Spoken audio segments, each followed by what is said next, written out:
Hi students, ఈ వీడియోలో మనం సీడ్, ఎపోమిక్సిస్ అండ్ పాలిఎంబ్రియోని ఈ మూడింటి గురించి మనం తెలుసుకోబోతాం. ఇది last video. The very very important for the NEET and regular intermediate కూడా. దీంట్లో ఇప్పటి వరకు మనకి 2019 నుంచి చూస్తే ఫోర్ టైమ్స్ క్వశ్చన్స్ అడిగాడు. దాంట్లో రీసెంట్గా జరిగిన ఎగ్జామ్లో ఒకటి అడిగాడు.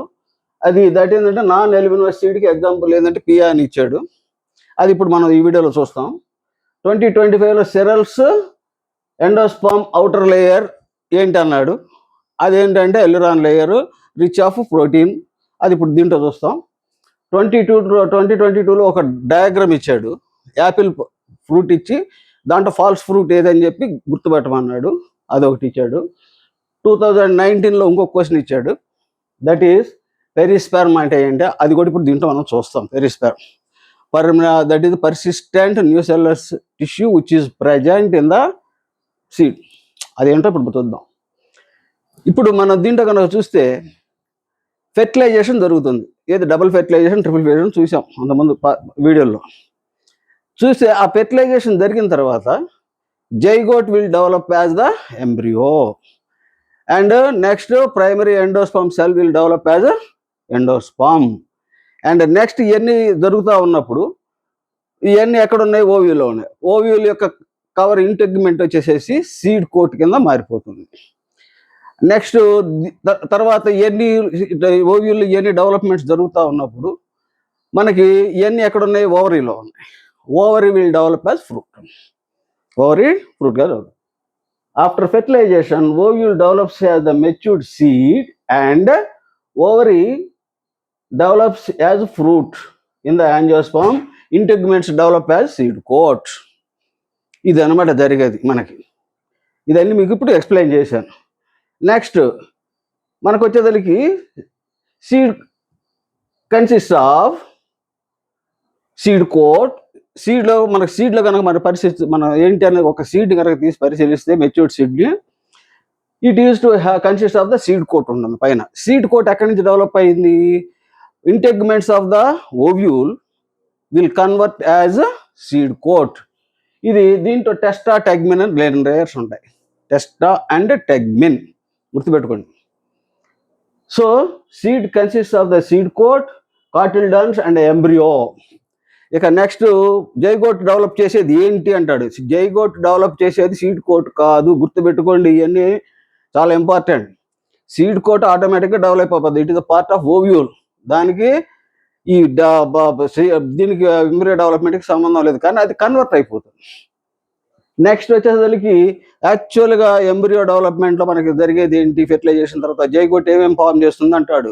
జైగోట్ ఫామ్ చేసేవి ప్రధానంగా 3 పార్ట్లు. ఏమేంటవి? కాటిల్డన్స్, ప్లిమ్యూల్ అండ్ రాడికల్. ఈ ప్లిమ్యూల్ రాడికల్ కలిసి ఎంబ్రియోనల్ యాక్సిస్ అన్నాం. అర్థమైంది కదా? సో మనకి ఈ సీడ్ కోటర్లో మళ్ళీ 2 లేయర్స్ ఉంటాయి. దట్ అవుటర్ ఇంటెగ్మెంట్, ఇన్నర్ ఇంటెగ్మెంట్ మనం చదువుకున్నాం కదా ఓవ్యూల్ స్ట్రక్చర్లో. అదే దీనికి మనం ఏమంటాం? టెస్టా అండ్ టెగ్మిన్గా మారుతాయి. నెక్స్ట్ వచ్చేసేదానికి ఇది డైకాట్ సీడ్కి వచ్చేదానికి 2 కాటిల్డన్స్ ఉంటాయి. మోనోకాట్కి వచ్చేదానికి ఓన్లీ 1 కాటిల్డన్, దట్ ఇస్ కాల్డ్ స్క్రూటెల్లం. అది నేను దాంట్లో చూసాం. నెక్స్ట్ ఇప్పుడు 25 మొన్న అడిగిన ఒక 25లో అడిగిన క్వశ్చన్. దీంట్లో ఎండోస్పర్మ్ చుట్టూత మేజ్లో ఒక లేయర్ ఉంటుంది. ఆ లేయర్లో ప్రోటీన్ ఎక్కువ ఉంటుంది. What is that layer is called as అన్నాడు. That is aleurone layer. Aleurone layer ఒక పొర ఉంటుంది. దేని చుట్టూత? ఎనీ మోనోకాట్స్ సీడ్లో, మోనోకాట్ సీడ్స్లో అవుటర్ లేయర్ ఎండోస్పర్మ్ ఎక్కువ ఉంటుంది. ఆ ఎండోస్పర్మ్ కవర్ చేస్తూ ఒక లేయర్ ఉంటుంది. ఆ లేయర్ ఎల్యురాన్ లేయర్ అంటాం. ఎల్యురాన్ లేయర్ చాలా ఫుడ్ మెటీరియల్ ప్రోటీన్ ఉంటుంది దాంట్లో. నెక్స్ట్ మనం ఇవన్నీ కనుక చూస్తూ ఉన్నప్పుడు matured seeds consist of endosperm called albuminous. ఈ ఎండోస్పర్మ్ ఉంది కదా, దీంట్లో మోనోకాట్స్లో ఎండోస్పర్మ్ కంపల్సరీ ఉంటుంది. దాంట్లో ఎండోస్పర్మ్ ఉంటానే ఉంటుంది. కానీ డైకాట్స్లో కొన్నిట్లో ఉంటుంది, కొన్నిట్లో ఉండదు. ఎందుకు ఉండదు అంటే ఎండోస్పర్మ్ ఎక్కడి నుంచి వచ్చింది? మనకి డబుల్ ఫెర్టిలైజేషన్లో ట్రిపుల్ ఫెర్టిలైజేషన్ వల్ల వచ్చింది. ఆ ఎండోస్పర్మ్ ఏముంటుంది? Rich of food material. చదువుకున్నాను నేను, వెస్ట్ ఇండియన్ క్లాస్లో చూసాం. అయితే అది ఏమవుతుందంటే ఎంబ్రియో పెరిగేటప్పుడు అది మొత్తం కూడా కన్జ్యూమ్ అయిపోతుంది, వాడుకుంటుంది. అట్లా వాడుకుంటే దాంట్లో మనకి ఎండోస్పర్మ్ ఉండదు. వాడకుండా కనుక అట్టి పెట్టుకుంటే that is called endospermic seed or albuminous seed అంటాం. అదే అడిగాడు. నాన్ అల్బ్యూమినస్ సీడ్ ఏంటంటే పియాని ఇచ్చాడు కదా, అది అక్కడ ఇచ్చాడు ఎగ్జామ్. సో అల్బ్యూమినస్ సీడ్ అంటే ఏంటి? ఎండోస్పర్మ్ గనక మెచ్యూర్డ్ సీడ్లో గనక ఉంటే దాన్ని endospermic seed or albuminous seed అన్నాం. ఎగ్జాంపుల్ ఏంటంటే matured seeds contain the part of endosperms are called as albuminous or endospermic seeds. Example wheat, maize, barley, castor. డైకాట్లో క్యాస్టర్ ఇచ్చాడు, మిగతా అన్ని కూడా మోనోకాట్స్.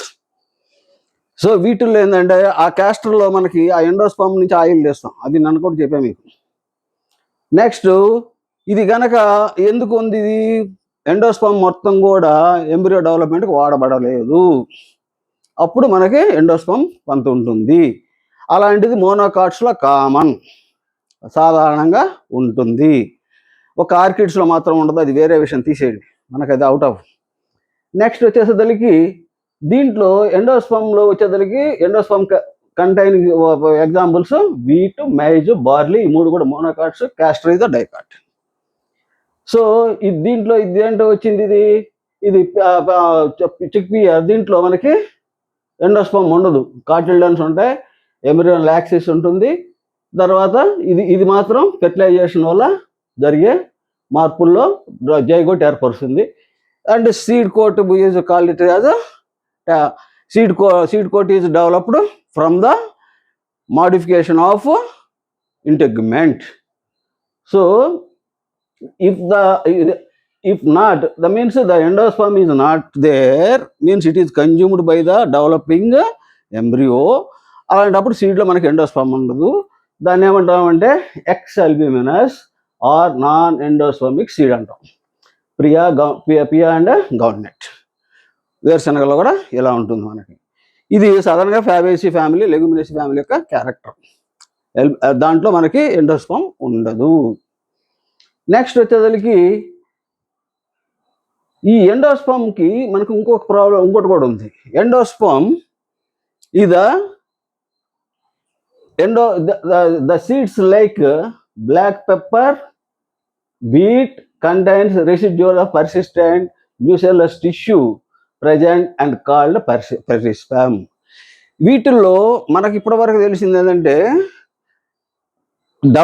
మనకి fertilisation, double fertilization, triple fusion ద్వారా మనకి ఎండోస్పర్మ్ ఉండొచ్చు, ఉండకపోవచ్చు, అది కూడా ఉంటుంది. అది కూడా డెవలప్ అయ్యేది ఆఫ్టర్ ఫెర్టిలైజేషనే. కాటిల్డన్స్ ఏర్పడేది కూడా ఆఫ్టర్ ఫెర్టిలైజేషన్. కానీ న్యూసెల్లర్ సెల్స్ ఎక్కడున్నాయి? ఓవ్యూల్లో లోపల ఉంటాయి. అవే కదా మనకి ఎంబ్రియో శాఖని ఇచ్చింది.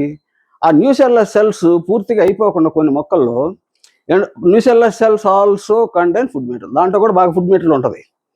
కొన్నిటిల్లో, కొన్ని సీడ్స్లో ఆ న్యూసెల్లర్ సెల్స్ కూడా ఉంటాయి, బాగా రిచ్ ఆఫ్ ఫుడ్ మెటీరియల్తో. వాటిని పెరిస్పెర్మ్ అంటాం, గుర్తుపెట్టుకోండి. అదే అడిగాడు 19లో. పెరిస్పెర్మ్ అంటే ఏంటి? The residues of nucellars which are remain in the ovule after fertilization, it will called as a perisperm. Example ఏంటంటే మనకి ఈ మూడు ఇచ్చాడు. Pepper, beet, residuals of persistent nucellus tissue present and called perisperm. ఇది కూడా important bit. Next వచ్చేసరికి integuments చెప్పాను already. Integuments of the ovule become hard and protective to the seed as seed coat, testa and tegmen in dicot. Testa, టెగ్మిన్లు మనకు ఉండేది డైకాట్లో ఉంటాయి. అది ఎక్కడి నుంచి ఏర్పడ్డాయి? It is developed from the ఇంటెగ్మెంటే మనకి సీడ్ కోట్ కింద మారింది. నెక్స్ట్ ఇన్ సెరల్స్, ధాన్యాలు like maize, seed coat is membranous. ఇప్పుడు సెరల్స్ కనుక మనం చూస్తే, అంటే మనకి వరిలో కూడా మన పైన అస్క్ తీస్తాం. అస్క్ ఏంటంటే ఫ్రూట్ వాల్, దాని కింద థిన్ లేయర్ ఒకటి ఉంటుంది, పల్సట్ లేయర్, అది సీడ్ కోట్. యాక్చువల్గా సీడ్ కోట్ చాలా మందంగా గట్టిగా ఉంటుంది, కానీ సీడ్ కోట్ ప్రొటెక్ట్ చేయాల్సిన అవసరం లేదు, ఎందుకంటే ఫ్రూట్ వాలే ప్రొటెక్ట్ చేస్తుంది కాబట్టి. అది పేపరీ సీడ్ కోట్ అంటాం. Papery seed coat is to present అని అడుగుతాడు. Very thin and it is closely attached to the fruit wall అని అడిగాడంటే ఇది ఎగ్జాంపుల్స్ గుర్తుపెట్టుకోండి. So that in cereals like maize seeds, seed coat is membranous and fused with fruit wall. ఇది చాలా important bit, ఎందుకంటే పేపరీ seed coat. ఈ seed coat అంటే చాలా మందగా గట్టిగా ఉంటుంది మనం అనుకుంటాం, కానీ సీడ్ కోటు cerealsలో మాత్రం చాలా థిన్గా ఉండి ఫ్రూట్ వాల్తో కలిసిపోయి ఉంటుంది థిన్గా. ఎందుకంటే ఫ్రూట్ వాల్ చాలా హార్డ్గా ఉండి ఆ సీడ్ మొత్తాన్ని ప్రొటెక్షన్ ఇస్తుంది కాబట్టి మనకి అక్కడ సీడ్ కోట్ యొక్క ఇంపార్టెన్స్ లేదు, అందుకని అది పేపరీగా ఉంటుంది. అండ్ ఇక నెక్స్ట్ వచ్చేసరికి సీడ్లో ఏమేమి ఉంటాయి, ఇంకా మైక్రోపైల్ ఉంటుంది and next will be the hilum ఉంటుంది. మైక్రోపైల్ హైలం ఓవ్యూల్లో ఏమంటామో ఆ పదాలని ఇక్కడ కూడా వాడాడు. మైక్రోపైల్ అక్కడ ఏం చేస్తుంది, micropyle in the ovule use to give the way to the entry of పాలన్ tube అని చెప్పాను. పాలన్ ట్యూబ్ లోపలికి అంటారు. ఇప్పుడు ఏం చేస్తుంది, ఆఫ్టర్ ఫెర్టిలైజేషన్ సీడ్ ఏర్పడినప్పుడు మైక్రోపైల్ అలాగే ఉంటుంది. మైక్రోపైల్ పెద్దదిగా ఉండి అప్పటికన్నా కొంచెం సీడ్ పెరిగింది కాబట్టి అది కూడా పెరుగుతుంది. ఆ మైక్రోపైల్ ద్వారా వాటర్ ఎంటర్ అవడానికి, ఆక్సిజన్ ఎంటర్ అవడానికి ఉపయోగపడుతుంది. ఎందుకంటే సీడ్లో లివింగ్ టిష్యూ ఉంటుంది, దానికి రెస్పిరేషన్కి ఆక్సిజన్ కావాలి. జర్మినేట్ అయ్యేటప్పుడు అది వాటర్ తీసుకోవాలి. వాటర్ కూడా the way into the seed is provided by అంటాడు micropyle. Next the seed develop అయ్యేటప్పుడు పేరెంట్ ప్లాంట్ నుంచి ఫుడ్ మెటీరియల్ డ్రా చేయాలి. So it is to attach to the work as attachment to the fruit. ఫ్రూట్లో కదా seed ఉండేది, ఆ ఫ్రూట్కి attach అయ్యి ఉండేది హైలం. మనం హైలం అంటే అక్కడ ఏం చెప్పుకున్నాం, ఇట్ ఈజ్ అదే ఫ్యూనికల్ అంటాం కాడని, అక్కడ దీన్ని ఏమంటాం, attachment will be there with fruit. దాన్ని ఏమంటామంటే మనం hilum. Hilum, micropyle both are common parts which are present in ovule and seed also. ఇది కూడా అడగచ్చు, ఎన్ని రకాలుగా అడగచ్చు క్వశ్చన్స్. నెక్స్ట్ సీడ్స్కి ఒక మెయిన్ క్యారెక్టర్ ఒకటి ఉంది, ఏంటంటే సీడ్ ఏర్పడిన తర్వాత సీడ్ పచ్చి సీడ్స్ మనం తింటాం, కొన్ని బీన్స్ అవి ఉడకేసి మనం తింటుంటాం. డ్రై అయిపోయినాకంటే గట్టిగా అయిపోతాయి. ఎందుకు? Because it loses the water. అట్లా వాటర్ కనుక లూజ్ అయిపోతే అది అలాగే ఉంటే ఏమవుతుంది, it will B spoil by the fungus కానీ బ్యాక్టీరియా కానీ అటాక్ అయిపోతాయి. సో ఇవేం చేస్తాయి, డ్రై అయిపోతాయి. That means it is only give the favourable conditions for the fungi and bacteria other thing. అదే కాకుండా ఎప్పుడైతే సీడ్లో వాటర్ కంటెంట్ తగ్గిపోతుందో మెటబాలిక్ యాక్టివిటీస్ తగ్గిపోతాయి. అట్లా తగ్గిపోవడం వల్ల ఇది ఎక్కువ రోజులు నిలబడగలుగుతుంది. అంటే మెటబాలిక్ యాక్టివిటీస్ మామూలుగా జరుగుతున్నాయి అనుకోండి, లోపల ఉన్న సెల్స్ అన్ని లివింగ్ సెల్సే కదా, జరుగుతుండే మొత్తం కన్జ్యూమ్ అయిపోయి మెత్తబడిపోయి కూలిపోద్ది. అది జరగకుండా ఉండడానికి సీడ్ ఏం చేస్తుంది, ఇటు అరౌండ్ 80 to 90% ఉన్న వాటర్ కాస్త 10 to 15% తగ్గిపోతుంది. అలా తగ్గిపోవడం వల్ల అది గట్టిగా డ్రై అయిపోద్ది. దాంట్లో మెటబాలిక్ యాక్టివిటీస్ బాగా తగ్గిపోవడం వల్ల అది దీర్ఘకాలం, long time it can be survived. The seed will be survived because of low percentage of water. కంపారిటివ్గా సీడ్ ఏర్పడిన కాడి నుంచి డ్రై అయ్యేదాకా కంప్లీట్ మెచ్యూర్ అయ్యేదానికి water content will be reduce 10 to 15%. So here రాశాడు, water content in seed reduce to 10 to 15% for reducing metabolic activities. Seed undergo dormancy up to the favourable conditions like water, temperature, germination. ఇది important. ఎప్పుడు దాకా ఇలా dry అయి ఉంటుంది, దాన్నే dormancy అంటాం. Favourable conditions కానప్పుడు సీడ్ కనుక గట్టిగా అలాగే ఉంటే దాన్ని డార్మెన్సీ, సుప్తావస్థ అంటారు, అంటే నిద్రపోయే టైం. ఎందుకు? సీడ్కి ఫేవరబుల్ కండిషన్ వచ్చిన దాకా అదేం చేస్తుంది, స్లీపింగ్ కండిషన్లో ఉంటుంది, దాన్ని డార్మెన్సీ అంటాం. ఫేవరబుల్ కండిషన్స్ అంటే ఏంటి దానికి, అది కూడా చెప్పాడు.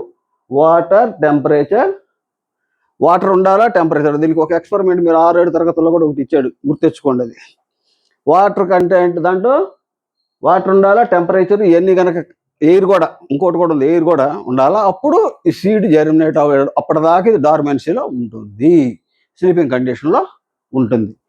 So hear about the seed మనం చూసాం. సీడ్ అంటే ఏంటి?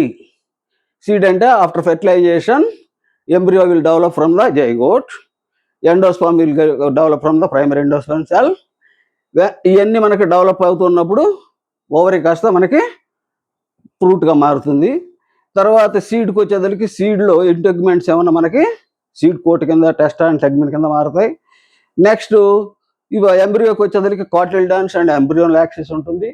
ఎంబ్రియోన్ యాక్సిస్కి వచ్చేదానికి మనకి ప్లిమ్యూల్ రాడికల్ ఉంటాయి. వీటన్నిటికీ కలిపి మైక్రోపైల్ ఉంటుంది. అది ఓవ్యూల్ కొన్న మైక్రోపైల్ ఇక్కడ మైక్రోపైల్గా మారుతుంది. ఈ micropyle water and oxygen enter అవడానికి పనికి వస్తుంది. నెక్స్ట్ వచ్చేసరికి హైలం ఉంటుంది. హైలం will give the attachment to the fruit అని చెప్పుకున్నాం. నెక్స్ట్ వచ్చేసరికి సీడ్లో ఉన్న వాటర్ కంటెంట్ 10 to 15% రిడ్యూస్ అయిపోతుంది. ఎందుకు అవుతుంది అంటే because to reduce the metabolic activities.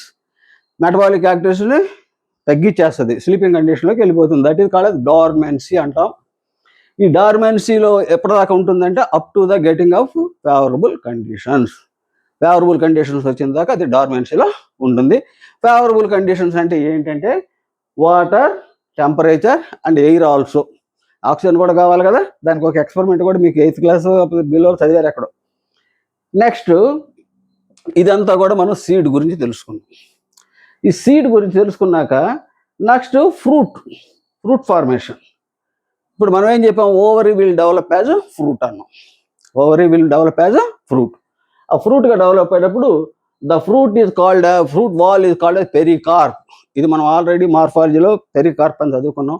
పెరికార్ప్ మళ్ళా మామూలుగా మ్యాంగో లాంటి అంటే ఎపికార్ప్, మీసోకార్ప్, ఎండోకార్ప్గా డెవలప్ అయి ఉంటుంది. అది ఎలాగుంటుంది ఏంటి అక్కడ చదివాం. పెరికార్ప్ అంటే it is covering the fruit wall is called as pericarp. Pericarp again epicarp, mesocarp, endocarp కింద డెవలప్ అయి ఉంటుంది ఇన్ ద ఫ్లెషీ ఫ్రూట్స్. అవన్నీ మనం అక్కడ చదివాం. Next the fruit wall called pericarp may be fleshy like in guava, orange and mango. వీటిల్లో fruit wall చాలా ఫ్లెషీగా ఉంటుంది. అంటే మనం తినే దాంట్లో ఉండే తినేదంతా ఫ్లెషీగా ఉంటుంది. అండ్ నెక్స్ట్ అది ఫ్రూట్ వాల్ చాలా డ్రైగా ఉంటుంది. ఏదంటే వేరుశనగ పైన ఉంటే మనం తొక్కు పగలగొట్టుకుని లోపల గింజలు తింటాం కదా, ఆ పైన తొక్కే ఫ్రూట్ వాల్ అది అట్లా ఉంటుంది, డ్రైగా ఉంటుంది. సో ఫ్రూట్ వాల్ డ్రైగా ఉండొచ్చు, కొన్నిటిలో ఏమో బాగా ఫ్లెషీగా ఉండొచ్చు. అది చెప్తున్నాడు అనమాట. దేంట్లో డ్రైగా ఉండేది మనకి గ్రౌండ్ నట్ అండ్ మస్టర్డ్లో డ్రైగా ఉంటుంది. ఈ fruit wall many fruits evolve dispersal of seed. ఈ ఫ్రూట్ వాల్ మనకి సీడ్ డిస్పర్సల్లో పనికి వస్తుంది. డిస్పర్సల్ అంటే విత్తనాల యొక్క వితరణ, అంటే ఒక దాంట్లో నుంచి దూరంగా ఎదజాలబడతాం. విత్తనాలు ఎప్పుడు కూడా పేరెంట్ ప్లాంట్ దానికి వచ్చే ఆఫ్ స్ప్రింగ్ దాని కిందే బతకాలంటే దానికే ఆ వాటర్ మినరల్స్ అని సరిపోతుంటాయి. ఇది స్ప్రెడ్ అవ్వదు, దాని పెరగలేదు. ఇంకొకటి వచ్చేసేసరికి ఇదేమనుకుంటుంది పేరెంట్ ప్లాంట్ దాని ఆఫ్ స్ప్రింగ్స్ దూరంగా అన్ని ప్రాంతాల్లో ఆక్రమించాలి అని అనుకుంటాయి. సాధారణంగా వాటి యొక్క ఎవల్యూషన్లో అది దాంట్లో ఉండే ఎవల్యూషన్ యొక్క పర్పస్.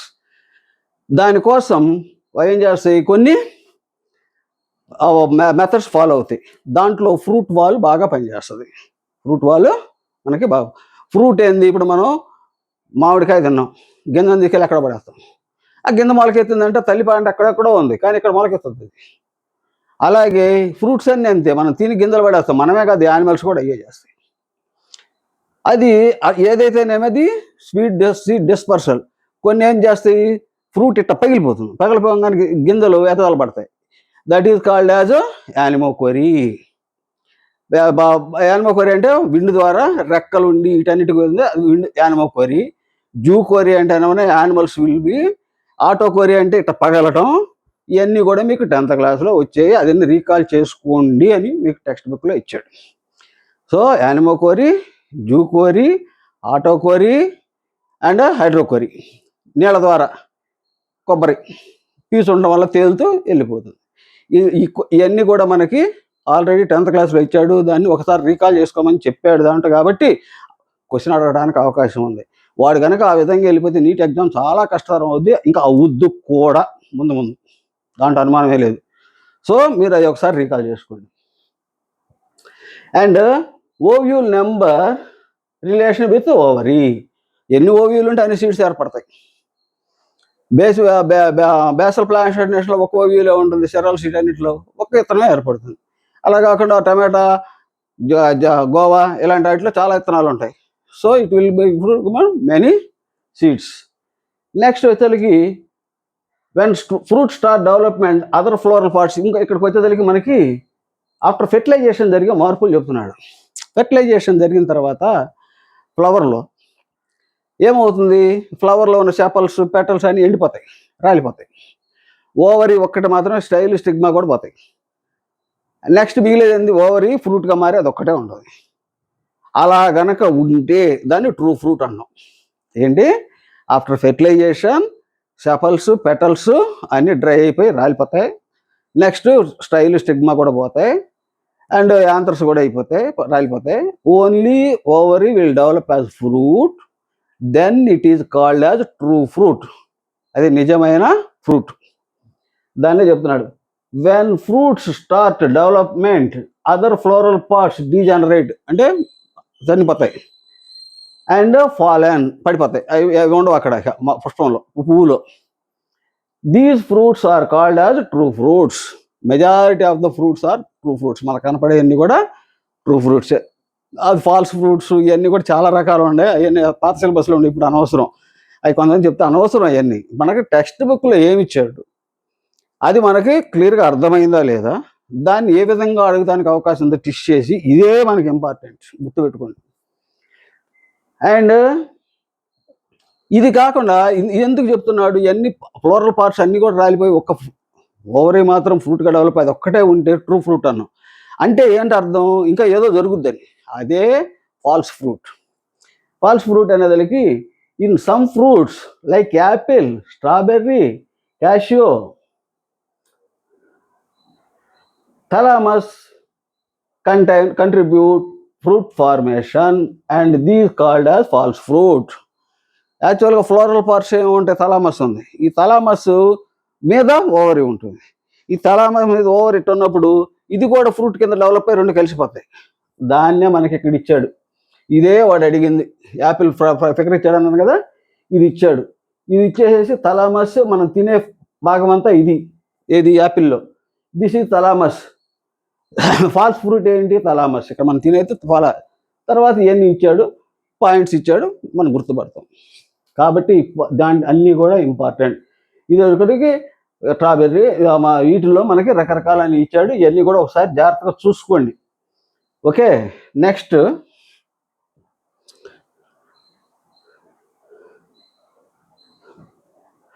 ఇక నెక్స్ట్ మనం ఎప్పటిదాకా ఏం చెప్పాము, ఫ్రూట్స్ ట్రూ ఫ్రూట్స్ ఉంటాయి, ఫాల్స్ ఫ్రూట్స్ ఉంటాయి. ఫాల్స్ ఫ్రూట్స్ ఏంటంటే అదర్ పార్ట్ కూడా ఫ్రూట్లో కలిసిపోయి ఫ్రూట్ లాగా డెవలప్ అవుతుంది, అది ఫాల్స్ ఫ్రూట్ అన్నాం. నెక్స్ట్ వచ్చేసరికి ఇంకొక రకం ఉంది. మనకేంటంటే సాధారణంగా ఫెర్టిలైజేషన్ జరిగిన తర్వాత ఫ్రూట్ ఏర్పడుతుంది అని చెప్పాం.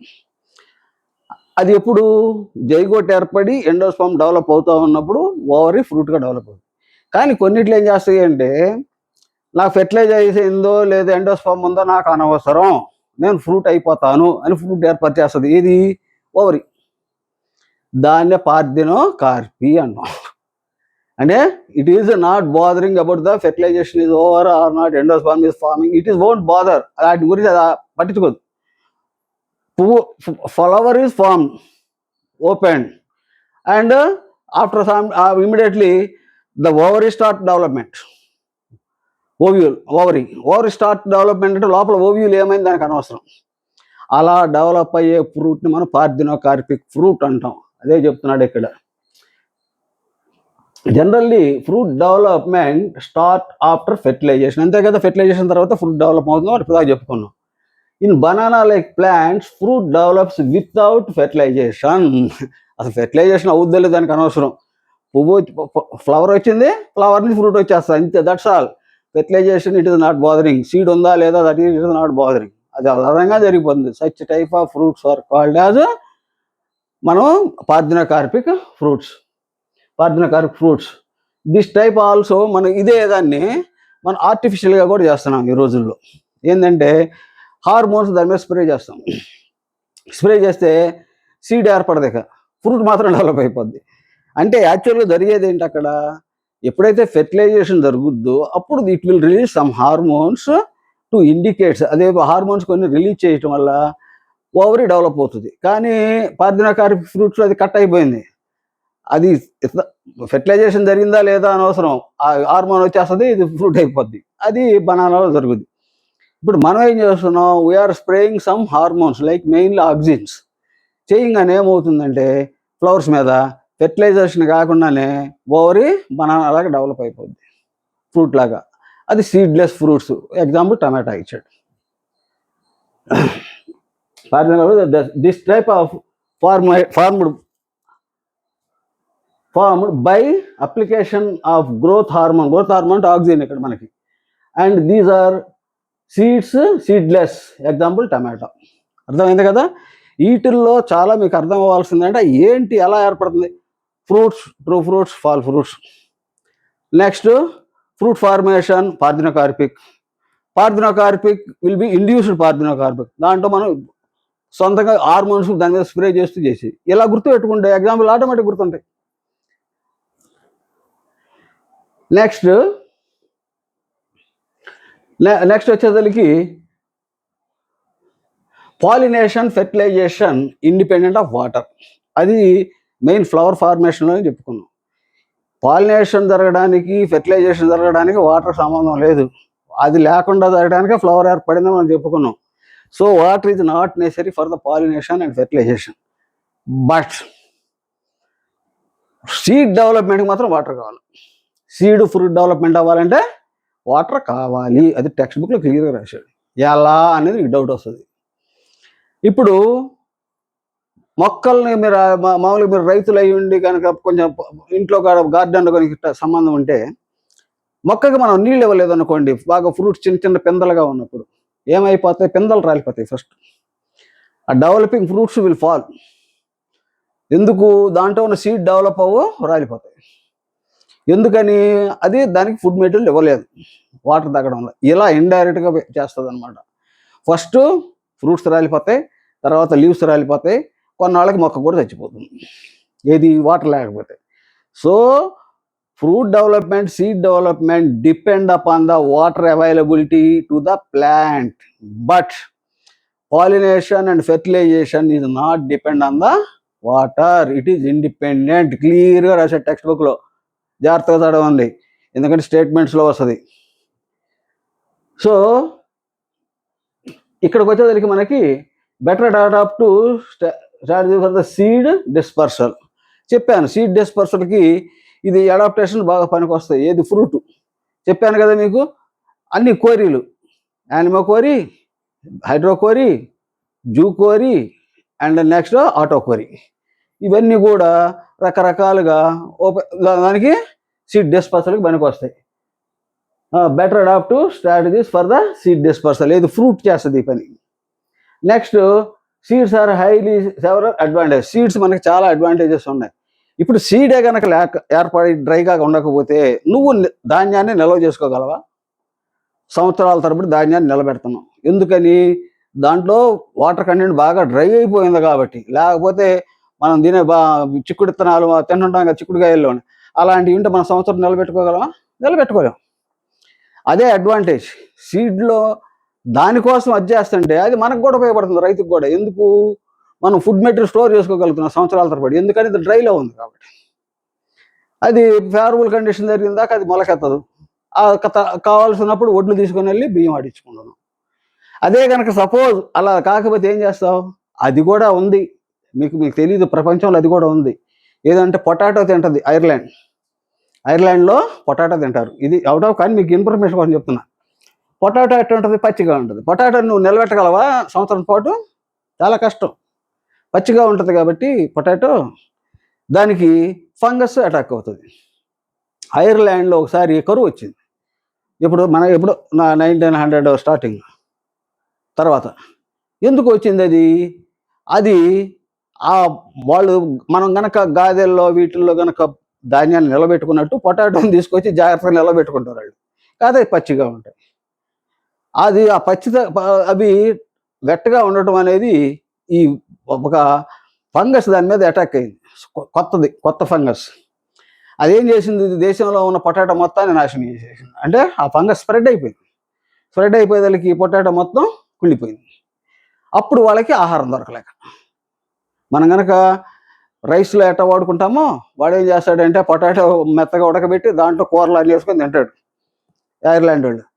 సో ఇలాంటివి జరుగుతాయి. అప్పుడు తర్వాత వాళ్ళు జాగ్రత్తలు తీసుకున్న అది వేరే విషయం. కానీ ఒకసారి కరువుకు కూడా కారణమైంది ఏది, ఇవి దాంట్లో ఎక్కువ నీటి శాతం ఉండటము ఫుడ్లో. అది ఏంటంటే పొటాటో. ఇది ఇప్పుడు అలాంటిది లేకుండా సీడ్ వల్ల మనకి అడాప్టేషన్ ఏంటంటే నువ్వు ఎన్ని సంవత్సరాలు దాచిపెట్టుకోవచ్చు విత్తనాన్ని. అది ఎన్ని సంవత్సరాలు దాచిపెట్టుకుంటావు, ఎన్నాళ్ళు అది ఫంక్షనల్గా ఉంటుంది అనడానికి కూడా మళ్ళీ ఎగ్జాంపుల్స్ ఇచ్చాడు. చూడండి, having enough food reserves to develop seedlings up to the reaching of independent survival. చెప్పా కదా మొదట్లోనే కాటిల్డాన్స్ ఎందుకు మనకు వస్తాయి. అది కాటిల్డాన్స్లో ఉన్న ఫుడ్ మెటీరియల్ సీడ్లింగ్ సొంతగా ఆహారాన్ని ఏర్పరచుకునే వరకు ఆహారాన్ని సప్లై చేయగలుగుతాయి. అప్పుడు సొంతంగా నిలబడుతుంది. అది కాటిల్డాన్స్ ఎండోస్పర్మ్ యొక్క ఇది. Next, seed coat gives the protection to the seed coat కనుక లేకపోతే డైరెక్ట్గా ఎక్స్పోజ్ అయిపోద్ది కాబట్టి ఫంగస్ బ్యాక్టీరియా అటాక్ అవుతుంది. కాబట్టి ప్రొటెక్షన్ ఇస్తుంది. Seed coat provide the protection and the seed. All these helps to the agriculture. ఇవన్నీ దాంట్లో సీడ్లో ఉన్నాయన్నీ మనకు ఉపయోగపడుతున్నాయి. అగ్రికల్చర్ అంటే మనం చేసుకునే కల్టివేషన్. ఎందుకు, మనం తినడానికే. ఇప్పుడు పండిన విత్తనాలన్నీ తీసుకెళ్ళి మొలకెత్తలు ఇస్తాం కదా, మనం తినడానికి మన అగ్రికల్చర్కి బాగా పనికొస్తున్నాయి. ఇలాంటివన్నీ నిర్మాణాత్మకమైన అరేంజ్మెంట్స్ లోపల ఉండడం వల్ల మనకి ఉపయోగపడుతున్నాయి. అలా లేకపోతే ఏం జరుగుతుందో మీకు పొటాటో గురించి చెప్పా. నెక్స్ట్, ఇక ఇలా జరగడం వల్ల సీడ్స్ చాలా రోజులు ఉంటాయి అని చెప్పుకుంటే ఎన్ని రోజులు ఉంటాయి, అలా ఉంటాయని డౌట్ వస్తుంది. దానికి ఎక్స్ప్లెనేషన్ ఇచ్చాడు ఇక్కడ. Large number of species seeds can survive many years అంటే 5 ఏళ్ళ 10 ఏళ్ళ కాదు, 10,000 years బ్యాక్ కూడా మొలకెత్తుతుంది ఈరోజు. దానికే ఇచ్చాడు. 10,000 years బ్యాక్ ఉన్న సీడు మనకి ఎక్స్కావిటేటెడ్ అంటే తవ్వకాలు, పురాతన తవ్వుతుంటారు కదా, తవ్వకాల్లో ఒకసారి బయటపడ్డ విత్తనాలు ఒకసారి ఎక్కడో తవ్వుతుంటాయి. ఆ విత్తనాలు దిగొచ్చి మొలకెత్తినాయి 10,000 years బ్యాక్. అంటే 1000 సంవత్సరాలు కూడా అవి సర్వైవ్ అవ్వగలవు అని చెప్పడానికి లూపినింగ్ యాక్టస్ 10,000 years బ్యాక్ సీడ్ కూడా మొలకెత్తింది. దాన్ని ఎక్స్కావిటేటెడ్ అంటే పురాతన తవ్వకాల్లో బయటపడిన విత్తనాలను తీసుకెళ్ళి వేస్తే అవి మొలకెత్తినాయి. అయితే ఆ తవ్వకాలను బట్టి వాళ్ళు నిర్ధారించారు ఇది 10,000 సంవత్సరాల క్రితం. అంటే సీడ్కి మెటబాలిక్ యాక్టివిటీస్ రెడ్యూస్ చేసి సీడ్ కోట్ ఇవన్నీ ఉండటం ఎన్ని సంవత్సరాలు బతుకుద్దో మీరు అర్థం చేసుకోండి. దానికోసం ఇచ్చే డయాగ్రామ్. ఇంకోటి, కింగ్ హెరాల్డ్ ప్యాలెస్ కాడ తవ్వకాలు జరుపుతున్నారు, ఆర్కియాలజీ ఎక్స్కావేషన్. అక్కడ జరుగుతున్నప్పుడు వాళ్ళకి కొన్ని విత్తనాలు దొరికినాయి. అవి 2000 years బ్యాక్. అవి ఏం మొక్కది, that is the date palm Phoenix డేటీ ఫోలియేరియా డేటీ లిఫెరా ఫినాక్స్ డీటెఫెరా 2000 years బ్యాక్. అంటే ఈత విత్తనం లాంటిది. డేటీ పామ్ అంటే ఈత విత్తనం ఉంటుంది అలాంటిది. అది కూడా మొలకెత్తింది 2000 years. కాబట్టి how many years the seed will survive అనడానికి మనం చెప్పలేం. 10,000 years ఉండొచ్చు, 2000 years ఉండొచ్చు, కొన్ని అయితే వెంటనే చచ్చిపోతాయి. ఫర్ ఎగ్జాంపుల్ ధనియాలు ఏమవుతాయి, ఈ ఏడాది చేసిన వచ్చే ఏడాది వాడకపోతే మరుసటి ఏడాదికి మొలకెత్తాం. So they will lose the viability. సో వెంటనే కొన్నాళ్ళకే ఒక సంవత్సరం లోపే దానికి వైబిలిటీ పోవచ్చు, సంవత్సరాల తరబడి కూడా వైబిలిటీ ఉండొచ్చు అని చెప్పడానికి 2 ఎగ్జాంపుల్స్ ఇచ్చాడు. ఇవి most important for meet. Next వచ్చేసరికి కింద ఎన్ని అయిపోయినాక మీకు ఒక పారాగ్రాఫ్ ఇచ్చాడు. ఏమని ఇచ్చాడు, how many eggs are present in embryo sac అంటే ఒక్కటే ఎంబ్రియో శాఖలో ఒకటే ఉంటుంది. ఓవియల్ నెంబర్ ఇన్ ఓవర్ అంటే ఒకటి ఉండొచ్చు, బేసల్ ప్లాసెంటేషన్, లేకపోతే మెనీ ఉండొచ్చు, like tomato and other things. Next number of flowers on the plant ఎన్నైనా ఉండొచ్చు, మెనీ కూడా చాలా ఉండొచ్చు. And fruit number also many. Next వచ్చేసరికి thousands of the seeds use to present. ఆ థౌజండ్స్ ఆఫ్ ద సీడ్స్ ఇచ్చేటప్పుడు మనకేం చేశాడంటే ఆర్కిడ్స్, వరబ్యాంకి, స్ట్రైగా, ఫ్యూకస్ అంటే మనకి మర్రి చెట్టు. ఈ మర్రి జాతి చెట్టుల్లో చూసారు చిన్న చిన్న విత్తనాలు బోల్డ్ ఉంటాయి ఒక్కొక్క ఫ్రూట్లో. అలాంటి ఫ్రూట్స్ బోల్డ్ మరిన్ని ఉంటాయి చాలా. So number of the seeds maybe many in which of the following అని ఈ నాలుగిట్లో ఏదో ఒకటి ఇచ్చాడంటే మనం గుర్తుపట్టాలి. అదేంటంటే it may be Fucus, Orobanche, Striga. Orobanche, Striga రెండు కూడా parasitic plants. Next it may be the orchids monocot. ఆర్కిడ్స్లో చెప్పాను ఎండోస్పామ్ ఉండదు, అది అంత వేరు, మీకు అనవసరం. సో ఇలాంటివి మనకి చాలా ఎగ్జాంపుల్స్ ఎన్ని ఉన్నాయి, వాటిలో ఎందుకు ఎలా వచ్చినాయి మీకు క్లియర్గా చెప్పుకుంటూ వచ్చారు. ఇప్పుడు అపోమిక్సిస్ అనేది చూద్దాం. What is apomixis? ఇదేంటంటే this is also one of the seed formation. అది అంతా గొడవంతా ఎందుకు, ఫ్రూట్ ఫామ్ అయిపోతాను, నాకు ఫెర్టిలైజేషన్ అయిందో లేదో నాకు అవసరం లేదని కనుక ఫ్రూట్ డెవలప్ అయితే పారిదిన కార్పు అనుకున్నాం.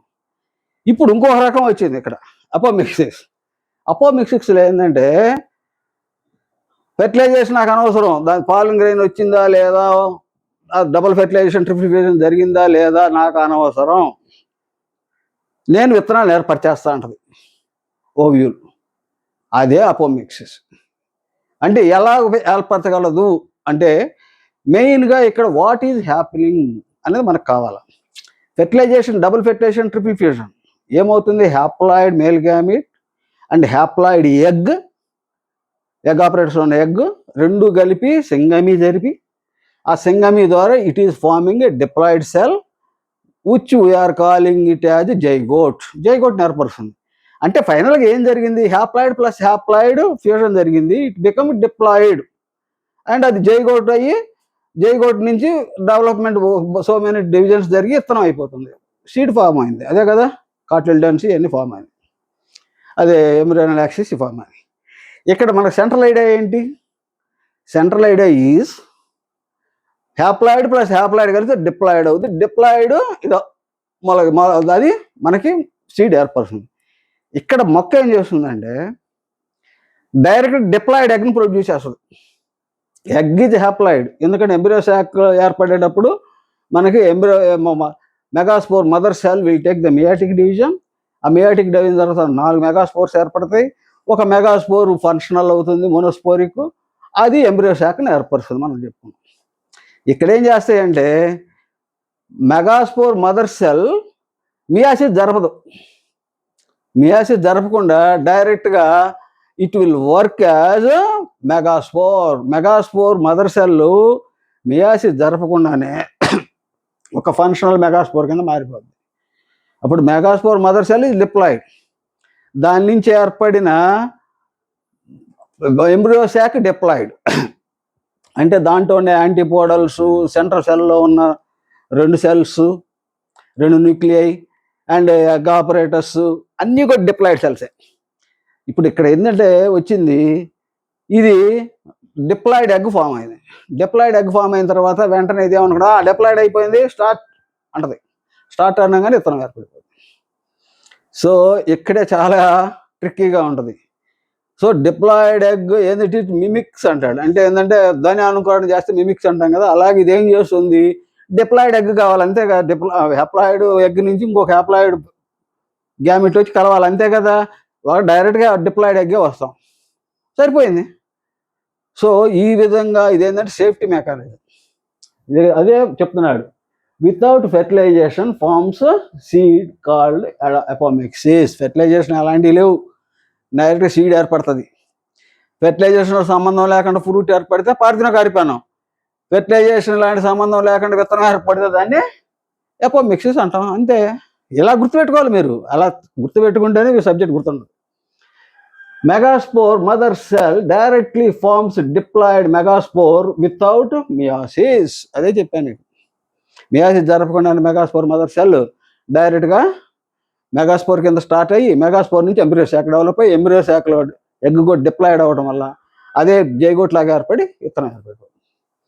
The megaspore forms diploid embryo sac. దాంట్లో ఉన్న యాంటీబాడీస్ సెంట్రల్ సెల్లో ఉన్న 2 న్యూక్లియై ఎగ్ ఆపరేటర్స్ అన్నీ కూడా diploid. The diploid egg mitotically divides and forms seed. అప్పుడు ఏమైంది, ఎగ్ డిప్లాయిడ్ అయింది కాబట్టి ఇట్ ఈస్ ఓవర్. ఇక దీంతో మాకు ఫెర్టిలైజేషన్ సంబంధం లేదని అది ఇమీడియట్గా ఎంబ్రియో అని అంతా డెవలప్ అయ్యి సీడ్ ఏర్పడిపోతుంది. Now this way of formation seed is equal to sexual reproduction. Sexual రిప్రొడక్షన్లో ఏం చెప్తున్నాం, మేల్ గ్యామెట్, ఫీమేల్ అది పాలింగ్ గ్రెయిన్, ఇటు వచ్చేదిలకి stamens and it will be the carpel. ఇవన్నీ చాలా చదువుకున్నాం. ఇవన్నీ ఎందుకు జరిగినాయి, ఫైనల్గా ఫెర్టిలైజేషన్కి. ఇది అంతా లేకుండా జరిగిపోతుంది డైరెక్ట్గా. అది ఎసెక్సువల్ రిప్రొడక్షన్తో సమానం. ఇలాంటి గ్యామెట్స్ అని ఫేజం లేకుండా. కానీ ఈ ఎసెక్సువల్ రిప్రొడక్షన్ యొక్క ఇంపార్టెన్స్ ఏంటంటే సీడ్ ఏర్పడుతుంది. నీకో డౌట్ వస్తుంది, ఎంత కష్టపడతాం ఎందుకు, నేరుగా ఎసెక్సువల్ రిప్రొడక్షన్ చేయొచ్చు కదా. నో, సీడ్కి ఎందుకు, సీడ్కి చాలా రకాలైన అనుకూలనాలు ఉంటాయి, సంవత్సరాల తరబడి నిల్వ ఉండగలవు.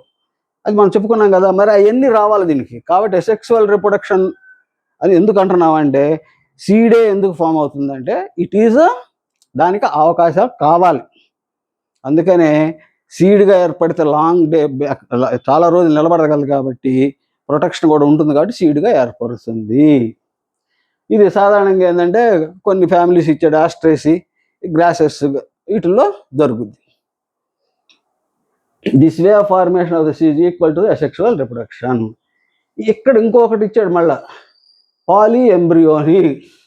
What is this? ఎంబ్రియో అనేది ఒకటే ఉంటుంది విత్తనంలో, కానీ అనేకమైన ఎంబ్రియోలు అంటే పాలీ ఎంబ్రియోని అంటాం. ఎందుకు ఉంటుంది అని డౌట్ వస్తుంది నీకు. ఇప్పుడు ఒక ఎంబ్రియోలో ఒక ఎంబ్రియోనే ఉంది, ఒక విత్తనంలో వాళ్ళకెత్తింది, చిన్న మొక్క బయటకు వచ్చింది. రాగానే ఏ గేదెలో మేకలో వచ్చి తినేసింది. తినేయంగానే అయిపోయినట్టే కదా లైఫ్. ఇక దాన్ని అవాయిడ్ చేయడానికి ఇక్కడ ఎంబ్రియోలో ఎక్కువ ఎంబ్రియోలు ఉంటాయి, ఒకటి పోతే ఇంకోటి వస్తుంది బయటికి. ఏదంటే సర్వైవల్ కోసం. దాన్నే పాలీ ఎంబ్రియోని అంటాం. పాలీ ఎంబ్రియోని ఎలా ఏర్పడుతుంది అంటే, పాలీ ఎగ్ ఆపరేటర్స్ ఉండవు, చాలా అంతా కూడా ఎంబ్రియో శాఖ ఒకటే. దాంట్లో ఎగ్ ఆపరేటర్స్ కూడా ఎగ్ కూడా ఒకటే ఉంటుంది. అది కూడా మామూలు ఫెర్టిలైజేషన్ ద్వారా జైగోట్ని ఏర్పరుస్తుంది. ఆ జైగోట్ ఏర్పడిన తర్వాత ఇది చూడండి, ఆఫ్టర్ ఫెర్టిలైజేషన్ ఇక్కడ జైగోట్ ఏర్పడింది. ఇక్కడ ఏమన్నా ప్రైమరీ ఎండోసోమ్ సెల్గా ఏర్పడింది. ఈ చుట్టూతా ఏమున్నాయి, ఎంబ్రియో శాక్ చుట్టూతా న్యూ సెల్లర్ సెల్స్ ఉన్నాయి. న్యూ సెల్లర్ సెల్స్ ఏంటి, diploid cells. Nucellar cells నుంచే కదా మనకి ఎంబ్రియో శాక్ ఏర్పడింది. కాబట్టి ఆ న్యూ సెల్లర్ సెల్స్, కొన్ని న్యూ సెల్లర్ సెల్స్ ఈ ఫెర్టిలైజ్ అయిపోయిన ఎంబ్రియో శాక్ చుట్టూతో కొన్ని సెల్స్ ఏం చేస్తాయంటే డివైడ్ అవుతాయి. డివైడ్ అయిపోయి దే విల్ ప్రొట్రూడ్, మీన్స్ దూసుకొస్తాయి లోపలికి, పెరుగుతూ ఎంబ్రియో శాఖలోకి దూసుకొచ్చేస్తాయి. ఇవన్నీ కూడా బయట నుంచి వచ్చిన ఎంబ్రియోస్ లోపలికి వచ్చేసేసి డిప్లాయిడ్ సెల్ అయితే అది it can work as zygote లాగా కూడా పనిచేయగలదు. అంతే. అంటే చెప్పుకున్నాం కదా ఇందాక మనకి, ఏది మా అపోమిక్సిస్లో చెప్పింది ఏంటి, డిప్లాయిడ్ సెల్ కాబట్టి డైరెక్ట్గా ఎగ్ మనకి విత్తనం ఏర్పరుస్తుంది అన్నాం. ఎక్కడేందంటే డిప్లాయిడ్ జైగోట్ లాగా వర్క్ చేస్తాయి. ఏది, nucellar cells which are present around the embryo sac. After fertilisation ఏమవుతుందంటే ఈ చుట్టూతో ఉన్న న్యూ సెల్లర్ సెల్స్లో కొన్ని అక్కడక్కడ ఏం చేస్తాయి, డివిజన్స్ జరిపి కొంత సెల్ లోపలికి దూసుకొస్తాయి, ప్రొట్రూడ్ అన్నాం. దూసుకొచ్చేసేసి అక్కడ ఎంబ్రియోని ఏర్పరుస్తాయి. ఎందుకు ఏర్పరిచినాయి, సేఫ్టీ మెకానిజం. ఇది కనుక మొలకెత్తి విత్తనం ప్లిమ్యూలు బయటకు వచ్చేసి ఇంత పొడుగైంది, వెంటనే గేదె ఏదో ఒకటి తినేయంగానే ఆ విత్తనం చనిపోయినట్టే. కానీ వెంటనే ఏం చేస్తాం, ఇవి వస్తుంది బయటికి. మీరు బాగా గమనిస్తే మామిడిలో మీరు గమనిస్తారు, మామిడి నువ్వు వచ్చిన మొక్కను తుంచేసిన మళ్ళీ ఇంకో మొక్క వస్తుంది బయటికి. అదే పాలీ ఎంబ్రియోని. అలాంటిదే సిట్రస్లో కూడా మనం ఉండవు. సో పాలీ ఎంబ్రియోని అంటే అర్థమైంది కదా మీకు. So polyembryony is a safety mechanism. One is fertilized the embryo remaining or without fertilization like apomixis లాంటిది అని చెప్పాలి. ఎందుకంటే ఇక్కడ విత్తనం ఏర్పరచట్లా. They are not forming the cotyledons and other things, they are forming only embryo. గుర్తుపెట్టుకోండి, అది ఒక్కటే. సో ఇది ఎంబ్రియోలో కాటిలిడన్ కూడా ఉంటుంది. ఎందుకంటే మీరు మ్యాంగో కనుక సీడ్ పగలగొట్టండి, పగలగొట్టినాక ఇట్ ఇస్ డైకాట్, రెండే కాటిలిడన్స్ ఉండాలి, కానీ ఎక్కువ ఉంటాయి. ఎందుకు వచ్చినాయి? బికాజ్ ఆఫ్ పాలి ఎంబ్రియోని.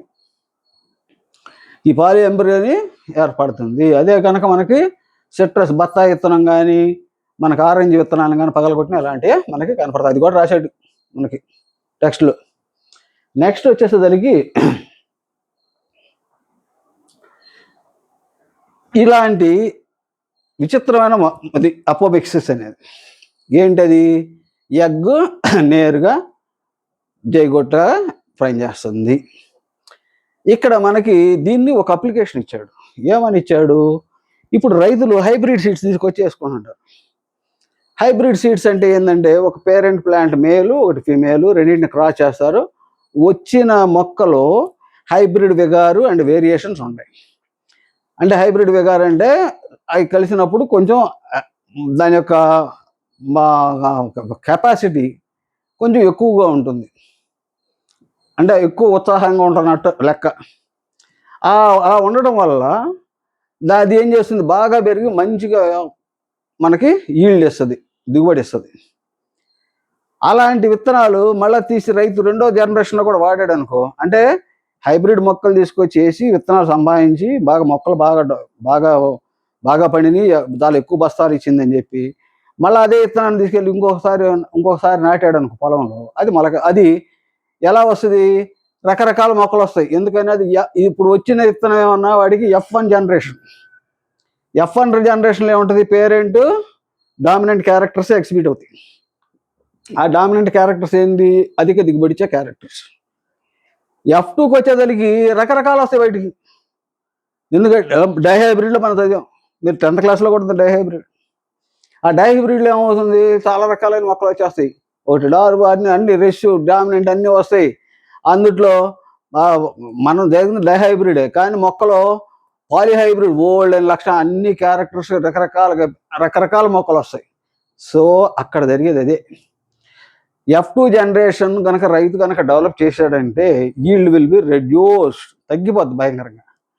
దానికి ఈ సైంటిస్టులు ఏం చేస్తున్నారంటే ఈ అపోమిక్సిస్కి కాజ్ అయిన జీన్ ఏంటి? దాంట్లో ఒక కొన్ని జీన్స్ ఉంటాయి. ఆ జీన్సే కదా అపోమిక్సిస్ని ఏర్పరుస్తుంది.